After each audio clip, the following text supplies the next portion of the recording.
What happens when you cross an offensive Donphan and a defensive Moltres? According to Austin of the Oklahoma City Thundurus, a Porygon sweep. Let's find out what he has in store for Justice and the Sacramento Kingdras right now.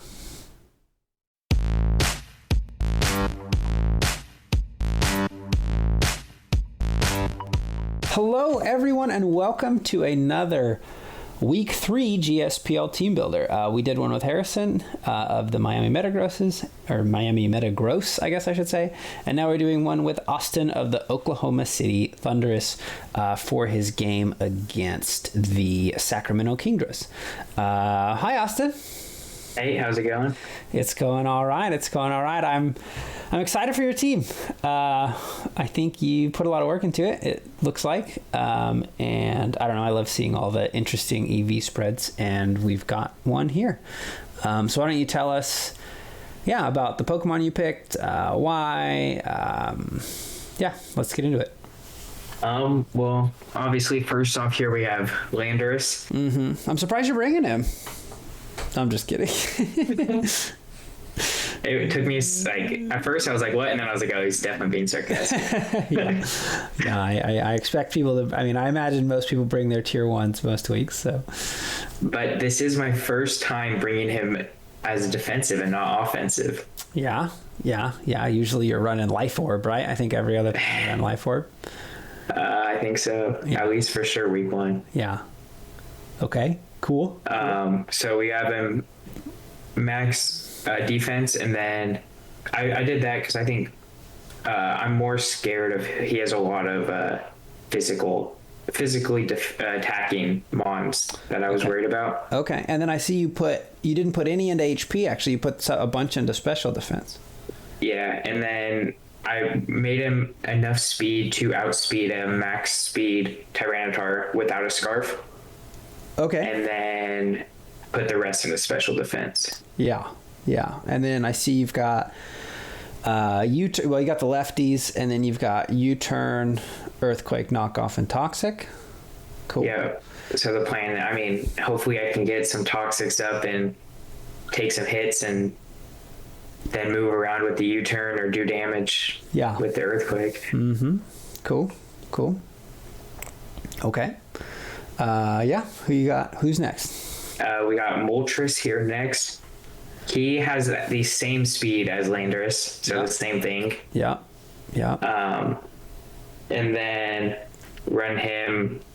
This one we do have max HP, just because the mons that threaten him, I think, do have more versatility. There's some that can hit him. Yeah, especially. Yeah. Yeah.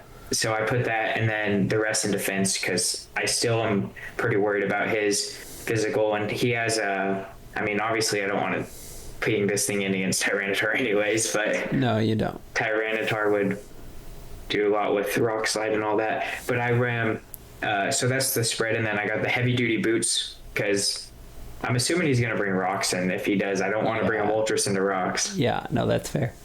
But I am excited about the flame body. Could cut some attacks in half. Yeah, it sure could. And then we got another U-turn, keep moving around. Mm-hmm. I think that's my best play this week, trying to move around that Tyranitar. Yeah. And then I ran Tailwind, because I think it could help me set up a sweep later on in the game. Okay. Yeah. Cool. And Tailwind did save me last week, so I kind of have It did. I have a what's the word I'm thinking of? A preference to it, a bias to it. Yeah. Okay. Cool. And then obviously Flamethrower and Roost. Yeah, just give him that stab and let him heal up. Yeah. Cool. All right. Well, there's Moltres. Yeah. Here we have so I guess we're missing 4. Oh, we are. Where do you want these? Let me go check my team. I believe I have them in defense. But let me go double check. Okay. I have them in defense. All right. Yeah, they're there. So I'm running the light clay dual screens. There you go. Nice. With max special attack, because obviously the main thing he's going to do is go fast and hit someone. Mm-hmm. He's not exactly bulky to live a lot of hits, but then I put 4 in defense just because I had him left over. Yeah, you might as well. But then Volt Switch keep moving around, so all three of them so far have that ability. Yeah. And then Thunderbolt. It's cool that, so I know actually that Dragapult without a scarf only hits 421, and that's the fastest thing on his team, so you actually get to outspeed the like a 142 speed Mon, which is, I mean, generally, like, I don't know if there's another Mon other than Regieleki faster than it in our league, but like you just get to casually outspeed it with no speed, which just makes me like, yeah. I was looking at that when I was doing my research, and I was like, well, I guess I don't need to put anything in speed. yeah. All right, cool. All right, let's go to Porygon. So Porygon is the Mon that the reason I'm running the Tailwind on Moltres. Yeah, because I think if I can get a Tailwind up, obviously 90 speed isn't great, but double it, I outspeed most things as long as he doesn't have a scarf, or everything if he doesn't have a scarf. Yep. And then if I were able to get a nasty plot up, I don't know much that would want to take a tri attack from this thing with adaptability plus silk scarf. Yeah, that's gonna do a lot of damage. For sure. And then he has the same speed spread as the Landorus and the Moltres. Yes, he does. Actually, he has because he has the same exact speed as Moltres. So yeah, he has the 112. I think Moltres had it up here, but yeah, cool. Yeah. And then I put this one into max special attack modest, just because, I mean, I do hope to be able to set up with him at the end of the game and hopefully get a sweep going. Yeah, sweet. It'd be cool to see a Porygon sweep. He almost did it for you in week 1. I think he actually died to the life orb in week 1. He did. Yep. And then actually he's never been killed by another Pokemon, because I don't even think he didn't come out, right? Week 2? No, he was sitting there in the back pocket, but never made an appearance. So far, the only thing that can beat Porygon is Porygon. All right, let's keep moving here. Starmie. So here is my 4th Mon with the ability to move around, as he has the flip turn there. Mm-hmm. Yeah. And then rapid spin to get rid of hazards, because with all this moving around, I think that's pretty important. And if he gets up the rocks, or if he gets up a bunch of, like, I don't know, maybe he like stacks spikes or raw, I don't know. And rapid spin, why not? Yeah. And then I have an Ice Beam and Dazzling Gleam. That'll hit a lot of different mons on his team super effective. So I ran the Expert Belt to get that extra boost. Yeah. Because Dazzling Gleam will hit both his tier 1 super effective, and Ice Beam will hit his tier 2. Which are Dragapult, Tyranitar, and Tangrowth. Yeah. Okay. Cool. And then Analytic, just because I think that's his better ability. If you're running like a more defensive set, people run Natural Cure on him, just because it heals the status conditions. But I know what you mean. Yeah, and then on his EV spread, he has enough speed to outspeed a max speed Arcanine. Okay. Can't really hit Arcanine, though. I mean, I guess you can flip turn. He doesn't really hurt him, though, because Ice and Fairy are resisted by fire. You're right. But I would be worried about an Arcanine. Like Wild Charge. What if you did Wild Charge? Yeah, that's what I was thinking, like Wild Charge. Yeah, you flip turn out. Yeah, and then max special attack modest again, and put the rest in defense. There you go. All right, cool. All right, and then your last Mon. Yes, and he is... Well, he is bulky, but he also is made to pack a punch here. Yeah. He has adamant max attack, but I am running the Rocky Helmet Sandville with him. Yeah, that's cute. That's cool. And then we got Seed Bomb to do a pretty big hit to Swampert, assuming he brings Swampert. Yeah. Earthquake will hit Tyranitar, and also just a stab move. It's going to hit anything pretty hard with that 120 base attack. Yeah. Stealth Roxy is my rock setter that I brought. We'll see if we end up getting him up or not. I actually don't think I've clicked Stealth Roxy yet this season. I brought it every week. A ton of teams have. But I brought it on Landorus both of the first 2 weeks, but I do not think I've clicked it. Okay. And then Superpower is mainly for Tyranitar. Yeah, that makes sense. I think this is my natural switch into Tyranitar at this point. because even if he does have an ice move, it's only 2 times super effective instead of 4 for the Landorus. Yeah. Yeah, that makes sense. I don't know what he's gonna. I would guess he brings something like Assault Vest and then runs like Stone Edge, Ice Punch, Earthquake, and Crunch, I guess. But yeah, like if we just take a look at Ice Punch here, I mean, even if we make him big, 252. And even Adamant. Yeah, I mean, he still doesn't even do half, and you're hitting him real hard with Earthquake, or again, Superpower probably Okos this set. Yeah, easily. So yeah.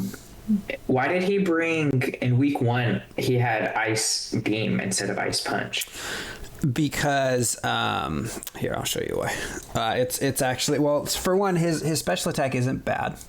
It's 95, but it's probably mainly for because Garchomp has Rocky Helmet and Rough Skin, and he didn't want to take the hit. Also, I think Garchomp has higher. It also has higher defense than Spadef, so he probably ran the calcs and ended up doing more. Right. Especially if a lot of times these Garchomp sets will be, the Rocky Helmet ones want to be physically defensive. So like you'll see here, he also invests in you. So that would be my guess why you would bring Ice Beam. That makes sense. Which I guess he could do the same with Landorus, because sometimes Landorus does run the Rocky Helmet. But yeah, I don't know. We'll see. So as of now, Donphan's probably going to natural switch to Tyranitar, and then moving around, staying in front of him. Yeah. But, I mean, Tangrowth is also something I'm worried about. Moltres hopefully would be the one to kill him with Flamethrower, but it would be ideal to have a Flamethrower in the sun, but it's not going to happen this week. I like the idea of just switching around the Tyranitar, just because, I mean, he doesn't have any way to heal. Like, he doesn't learn, like, you know, slack off or recover, so you do get, I mean, you will just chip away at him slowly, which is nice. I also like that you have 2 things that cannot take damage in sand. That could matter. And I mean, I'm gonna laugh if Sandveil ends up mattering, if like he misses some key move against your Donphan and you get off the Earthquake or something. I almost brought my Heliolisk with Sandveil. Yeah, that could have mattered too. That would have been funny. Yeah, it mattered in week 1. Yeah, it sure did. I mean, that's what I mean. That if he hits that move, I think he wins. So, what about the Dragapult? Does he scare you? Yeah. Okay. He does. Okay. Yeah, I mean, I guess after a Tailwind, unless he's Scarfed, then your Porygon probably outspeeds an Okos with a Shadow Ball. That's nice. Yeah, I have Shadow Ball on Porygon, and then I have Dazzling Gleam on Starmie. Yeah. I mean, nothing wants to take, like, even, I mean, yeah, we mentioned the Porygon-Z. I mean, all 3 of these outspeed after, actually everyone other than Donphan. Then Donphan outspeeds him after a Tailwind. And, like, I mean, he doesn't want to take, like, a knockoff from Lando either. So I guess, yeah, so you have options, I think. Yeah, that's it's hard to. He has a team that I am pretty scared of, and it's hard to plan for everyone. Yeah, I mean, I don't know if you're gonna have the perfect plan against every Mon, but I think you just do what you want, especially those high tier Mons. You kind of just want some kind of plan against them. So, and if I was able to get both screens up, I think that would help a lot. Yeah. What are you thinking about? I guess it probably depends on what you see, but what are you thinking for leads? I know you've led Lando every time, but yeah, I'm actually not sure. I mean, I could lead Lando again and click U-turn. Mm-hmm. I guess he has 2 electric immunities if he has Volt Absorb. Lantern, but I could lead Regieleki just because he guarantees I'd outspeed anything. Then if he leads Swampert, I would have to hard switch instead of click Volt switch. Yeah, true. Yeah, so you could lead. I mean, you do have 3 other Mons, I suppose, that Yeah, I don't know. That's tricky. Because, yeah, if he leads... I don't know. If he leads Dragapult, the best thing might be the Moltres, because it might be the only thing that lives like a Draco. Because you don't have a Dragon Resist here. But... I don't know. Yeah, if he leads like the Tyranitar, then you're screwed. I don't know. If he led Swampert and I led Regieleki, I'd probably just switch into Landorus expecting the Earthquake. Yeah, the Landorus or the the Moltres, I guess. Yeah. Interesting to think about. Yeah, this is the first week that I actually am not positive who I'm going to lead. Yeah, you have options. I think the Regieleki is an option. I think the Moltres is an option. I think the Landorus is an option. Shoot, Donphan, maybe, if you just want to get the rocks up. Maybe the best lead if you think he's going to lead Tyranitar, just because you get that Sandveil going already. I don't know. Yeah, and click Superpower turn 1. And see if it kills him. Yeah, that'd be pretty funny. You even get to outspeed him unless he's fast. Unless he has it. I mean, if he has 0 speed, I outspeed him. Yes, exactly. Which, I mean, it's very rare. He's not going to run like 6, or he wouldn't run 6, but he's not going to run like 4. He'd probably run, invest more heavily if he's trying to outspeed something in particular. I think Donphan could be a good option though, just because he has good defense stats. Yeah, I don't know. You'd have to run the calcs and see how he does against a Draco Meteor. That's what I'm thinking of.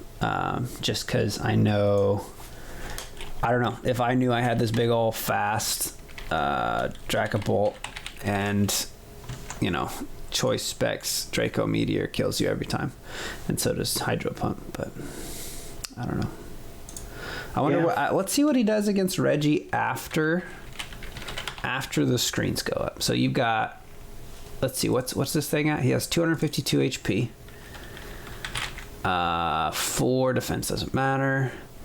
So he kills pretty easily with a Draco. But if you get the light screen up, oh wait, did I do that wrong? Light screen does nothing. That doesn't make sense. That doesn't seem right. Yeah, I guess it's for whatever reason not calculating it, shouldn't it? Am I stupid? Why isn't it changing? Huh. It should just cut it in half, right? That's what it does. Yeah, I don't know. I guess so. It'd be 148 divided by 2, like 75. Yeah. Yeah, there it is. It is. Yeah. It's because I just doubled your special defense. Oh, is it because he has Infiltrator? Good point. Infiltrator ignores it. That's why it's not working. Is that his ability? He has 2 abilities, right? I think he has 2. Let's take a look. I usually go to PokemonDB.net/Pokedex/ Drag. I've seen people bring both. There's there's also Clear Body and Cursed Body. Clear Body prevents stat decreases, so like it would prevent Intimidate, for example. Would it prevent like a Draco from moving it down? No. It says prevents other Pokemon from lowering its stats. So it ignores that, and then there's also like Cursed Body, which if you hit this Pokemon with a move, it can disable that move. But typically, you see Infiltrator or Clear Body. I don't know which one he's going to bring. I could imagine if he's running Physical, which I don't know if he's going to, but if he plans on running a Physical one, which I think so far he's run Special every time, but if he plans on running a Physical, then I would probably run Clear Body if I was him, just because you get the Intimidate. You get to ignore Intimidate. If he's running Special, you probably just run the Infiltrator, because I don't think you care. I don't think there's anything you're scared of. And in that case, this Moltres might actually live a Draco. Let's see. I think this Moltres would live a Draco. It does. I was gonna say, is that all Infiltrator does? Is just the screens? Also, what is that move called? I'm blanking on it. The Substitute. He gets to attack through Substitute. Okay. Yeah, so he can't kill you. He could maybe kill you with a Hydro Pump, but he doesn't kill you with a Draco. So your Moltres, maybe even your Landorus. I know you've got quite a bit of special defense investment there. I don't know, but at least your Moltres wouldn't die. And then you could set up the Tailwind that turn, and then start roosting it off, and I think you would outlive the Dracos, and he'd be forced to switch eventually, and then you do turn, and yeah. But I don't know. I mean, who knows? Maybe he doesn't bring specs. If it's not specs, then a lot of things probably live this Draco, because he can, because your Regieleki's faster and things like that. So yeah, it's gonna be tough because there's a lot of options that he could lead, and obviously, yeah, I have something different for everything he would do. So yeah, well, good luck. Let's see how it goes. Yeah, I mean, worst case, you're 1 and 2. It's not the end. Yeah, I just I didn't get to use Porygon last time when I had a set that I was real excited about with the choice specs, adaptability, tri-attack. I just want to let Porygon go out there and just do some work and get a sweep. Yeah, well, hopefully he does. I know you were real excited about your Heliolisk last time too. So yeah, but then I had to sack him off. Yeah. I guess I didn't have to, but it ended up happening. Yeah, well, yeah. I think you'll get another chance to use your sun, like your solar power. What was it? Was he specs? Yeah, he was specs solar power. Yeah, specs solar power Heliolisk. Yeah, I'm excited to see you pull that off if you ever get. I mean, that's gonna do some damage. That's gonna do some damage. Yeah, not a lot want to take hyper voices or anything from that. That's a lot. Or weather ball. Yeah. Weather Ball becomes a 100 base power move, right? Yeah. Yeah. Good point. Well, all right, Austin. Thanks for sharing your team. Yeah, thanks for having me. Yeah, thanks for being on. And thanks everyone else who stopped by to listen. We'll see you next time.